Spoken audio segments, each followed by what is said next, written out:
बढ़िया करारी खस्ता, एकदम कुरकुरी कचौरी खाने का मन हो मूँग की दाल की या उड़द की दाल की, लेकिन उसको भरने का मन ना हो क्योंकि फिलिंग से डर लगता है कि फट जाएगी।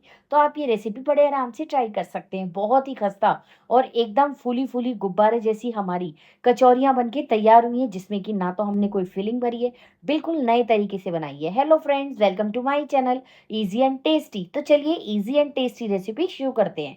ये वाली कचौरी को आप एक बारी आलू की सब्जी के साथ ट्राई कीजिए या चटनी के साथ या रायते के साथ। उसके बाद आप बाकी की सारी रेसिपीज़ को भूल जाएँगे और बन भी बहुत आराम से जाएगी। इसके लिए सबसे पहले मैंने 1 कप मूँग की धुली हुई दाल जो होती है ना, उसको रात भर के लिए सोक कर दिया था, अच्छे से फूल जाएगी। आप थोड़ी-सी हरी धनिया और हरी धनिया की डंडियाँ ली हैं, 1 इंच अदरक का टुकड़ा लिया है, 2-3 हरी मिर्चें आप अपने टेस्ट के हिसाब से ले लीजिए, साथ में 3-4 लहसुन की कलियाँ। लहसुन क डालना पूरी तरह ऑप्शनल है, लेकिन सब और ज़्यादा चटपटी और करारी बनानी है तो आप लहसुन डाल दीजिए। उसके बाद मूँग की दाल डाल देंगे और थोड़ा-सा पानी डाल के बिल्कुल एक फ़ाइन पेस्ट बना लेंगे। बिल्कुल भी हमें इसके अंदर लहसुन, अदरक के कण दिखने नहीं चाहिए। ये देखिए, अब मिक्सी के जार में थोड़ा बहुत लगा रह गया था, तो मैंने 2 चम्मच पानी डाल के ना वो भी इसके अंदर डाल दिया है।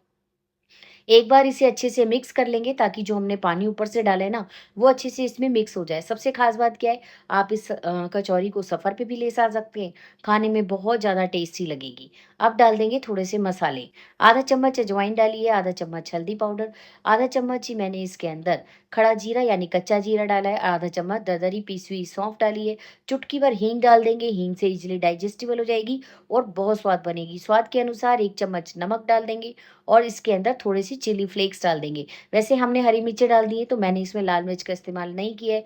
2 छोटे चम्मच के लगभग सफ़ेद तिल डाल देंगे, बहुत बढ़िया टेस्ट आएगा। थोड़ी-सी कसूरी मेथी को हथेली में क्रश करके डाल देंगे और आधा चम्मच के लगभग कलौंजी के बीज डाल देंगे। इन्हें निजेला सीड्स भी कहते हैं, खाने में बहुत स्वाद होते हैं और टेस्टी बना देते हैं। आप चाहें तो साथ में मूँग की दाल के एक प्याज को भी पीस कर तैयार कर सकते थे और अगर आप प्याज और लहसुन नहीं खाते, तो उसको स्किप कर दीजिए। बाकी सारी रेसिपी तो आपको पता ही है। जो प्याज नहीं खाते उनके लिए भी परफेक्ट है। अब इसमें एक छोटी कटोरी के लगभग छोटी एक कटोरी सूजी डाल देंगे। सूजी की जगह आप चावल के आटे का इस्तेमाल भी कर सकते हैं। सूजी या चावल का आटा मिला देने से हमारी कचौरियाँ बहुत खस्ता बन के तैयार होती हैं और बिल्कुल भी ऑयल एब्जॉर्ब नहीं करती। अब 10-12 मिनट के लिए इसे ढक कर रख देंगे। इससे क्या होगा, सूजी अच्छे से फूल जाएगी और हमें कचौरियों में दाने-दाने नज़र नहीं आएँगे। अब थोड़ा-सा हरा धनिया डाल देंगे। हरा धनिया डालते समय इस बात का ध्यान रखिए कि डंडियाँ नहीं डालनी, पत्ते-पत्ते डालने हैं, वो भी बारीक काट के। 1 चम्मच चाट मसाला डाल देंगे और 1 चम्मच मैंने इसके अंदर गरम मसाला पाउडर डाल दिया है और 2 से 3 चम्मच के लगभग इसके अंदर हम जो है देसी घी डाल देंगे। देसी घी से कचौरियाँ हमारी बहुत ही खस्ता एकदम बन के तैयार होंगी। अच्छे से सारे मसालों को मिक्स कर देंगे। इसके बाद इसके अंदर थोड़ा-थोड़ा गेहूँ का आटा डालते हुए इसका एक बिल्कुल सख्त आटा लगा के तैयार करना है। वैसे पूरी तरह आपकी मर्ज़ी है। अगर आपको पूरियाँ यानी जो कचौरियाँ हम बनाएँगे ना, वो आपको एकदम कड़क खस्ता बनानी है, तो आप इसको सख्त आटा गूँधिए और अगर आपको नरम बनानी है, तो आप नरम आटा गूँधिए। यही रूल होता है, जैसा आप आटा गूँधेंगे ना, उसी तरह की पूरियाँ बन के तैयार होंगी। ये देखिए, बस अब अच्छे से थोड़ा-थोड़ा आटा डालते जाएँगे और इसका एक सख्त डो लगाकर तैयार करेंगे। तो टोटल इस मूँग की दाल को गूँधने में मुझे 1 कटोरी आटा जो है वो पूरा लग गया था। पानी का इस्तेमाल अब हमें बिल्कुल नहीं करना और इस बार इसको आप सफ़र में ले जा सकते हैं। चाय के साथ मन करे तो 2-3 दिन तक एन्जॉय कर सकते हैं।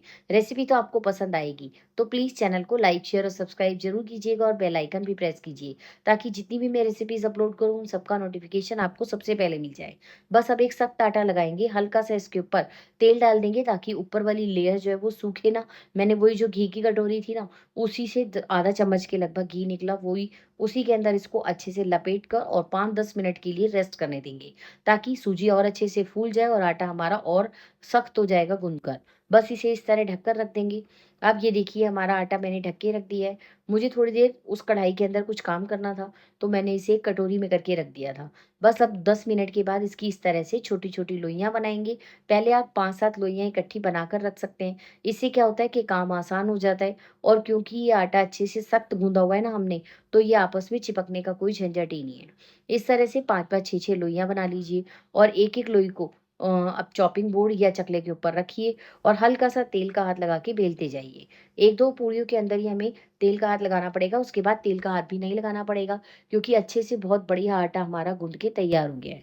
इस तरह 5-6 पूरियाँ मैं तो एक बार में ही बेल के रख लेती हूँ और उसके बाद फटाफट से तलती जाती हूँ, क्योंकि इन पूरियों को थोड़ा-सा तलने में टाइम लगता है। अगर आप बिल्कुल हाई फ्लेम पर तलेंगे ना, तो ये ऊपर से एकदम से ब्राउन हो जाएँगी यानी सुनहरी, और अंदर से ये कच्ची रहेंगी यानी नरम पड़ जाएँगी।